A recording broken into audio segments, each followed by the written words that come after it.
Dito naman sa Limansangan Elementary School sa Dagupan, nakilala namin ang gurong si Leda. Good morning, Teacher Leda! Ang Ecuador ay nasa 0 degree.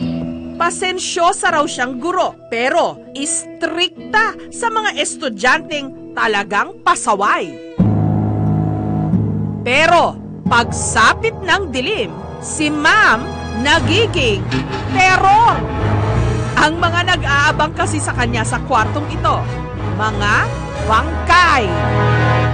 Si Ma'am Leda kasi, teacher sa umaga. Sa gabi, embalsamadora. Una yung teacher kasi hindi pa ako masyadong nag-focus sa embalming noon. Yun na din kasi yung profession ng mama ko. Inadapt ko na rin yun kasi sabi niya mas madaling ipasok kasi nasa DepEd na po siya. Namana pa raw niya sa kanyang tatay ang pag-eembalsamo ng patay. Punerarya raw kasi ang bumuhay noon sa kanilang pamilya. Nakikita ko nung bata ako, nandun na sa amin yung funeral talaga. Nakikita ko na rin yung pagbabalsamo at my early age, hindi na ako natatakot sa patay. Pero bata pa lang daw siya, ang pangarap na niyang talaga maging guro. Kaya nagsumikap siya. Ngayon, ipinagmamalaki ni Leda na pareho siyang lisensyadong guro at lisensyado ring embalsamador. Para na si challenge ako pag nakikita ko yung mga tao na nagbabalsam kasi madalang lang sa isang babae na nagbabalsam. Sa pagiging teacher, kumikita siya ng 20,000 kada buwan. Sa pag-eembalsamo naman, 700 hanggang 1,700 pesos kada bangkay.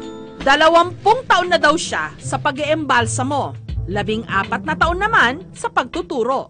Minahal ko na rin yung profession ko na to kasi nakakatulong ako sa hindi lang yung buhay pati sa patay at pa na rin sa mga namatay. Kinumpirma niya, marami na raw siyang nakakatakot na mga karanasan sa morgue.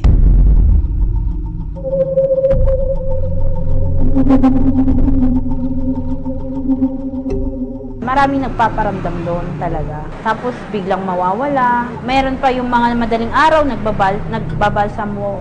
Ako minsan may naririnig akong kumakatok. Tapos titignan ko wala namang tao. Gayunman, wala pa rin daw siyang takot na ipagpatuloy ang kanilang negosyo. Lalo pat ang kanya namang asawa, driver ng karo. Natatakot siya na yung trabaho ko.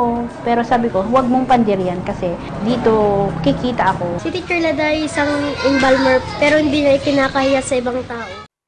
Thank you for watching mga kapuso. Kung nagustuhan niyo po ang videong ito, subscribe na sa GMA Public Affairs YouTube channel. And don't forget to hit the bell button for our latest updates.